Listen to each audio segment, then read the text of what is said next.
এই ভিডিওতে এখন আমরা ষষ্ঠ শ্রেণীর বাংলা বইয়ের বুঝে পড়ে লিখতে শিখি অধ্যায়টি থেকে ৬৯ পৃষ্ঠার এই ছকটির সমাধান দেখব। এখানে আমাদের কাজটি হলো বলি ও লিখি। এখানে বলা হয়েছে আমার দেখা নয়াচীন রচনায় লেখক যা বলেছেন তা তোমার নিজের ভাষায় বলো এবং নিজের ভাষায় লেখো। শিক্ষার্থীরা, আশা করি তোমরা ইতোমধ্যে আমার দেখা নয়াচীন রচনাটি পড়ে নিয়েছো। যদি না পড়ে থাকো তাহলে প্রথমে অবশ্যই এই রচনাটি পড়ে নিবে। আমি পড়ে তোমাদের সময় নষ্ট করব না। এখন আমাদের কাজটি হলো আমার দেখা নয়াচীন রচনায় লেখক যা বলেছেন তা নিজের ভাষায় লিখে এই ছকে উপস্থাপন করা।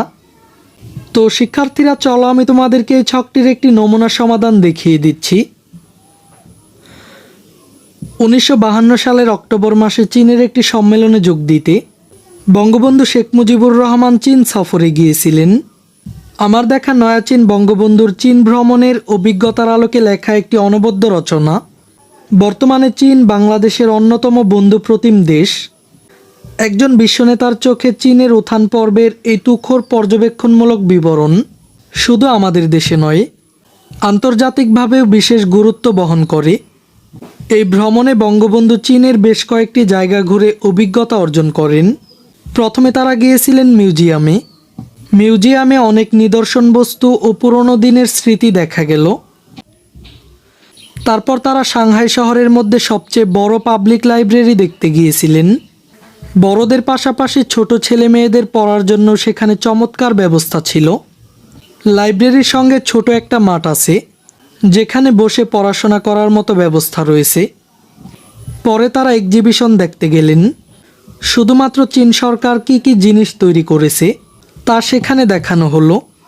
সাংহাই শহরের পাশে যে নদী বয়ে গেছে তা দেখে তারা চমৎকৃত হলেন। বাংলাদেশের মতোই চীন দেশের নদীতে নৌকা লঞ্চ চলাচল করে।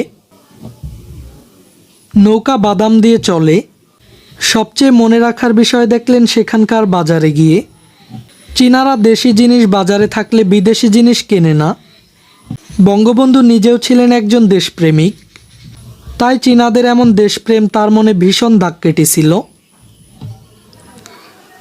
এই ক্লাসে এই পর্যন্তই। পরবর্তী ক্লাসে আমরা বিবরণ লেখা নিয়ে আলোচনা করব। শিক্ষার্থীরা, এই ক্লাসটি তোমাদের কাছে কেমন লেগেছে তা আমাকে কমেন্ট করে জানিয়ে দাও। আর পরবর্তী সকল ক্লাসগুলো নিয়মিত পাওয়ার জন্য চ্যানেলটিকে এখনই সাবস্ক্রাইব করে রাখো। আচ্ছা, ঠিক আছে। Bye bye, tata, good bye, Gaya.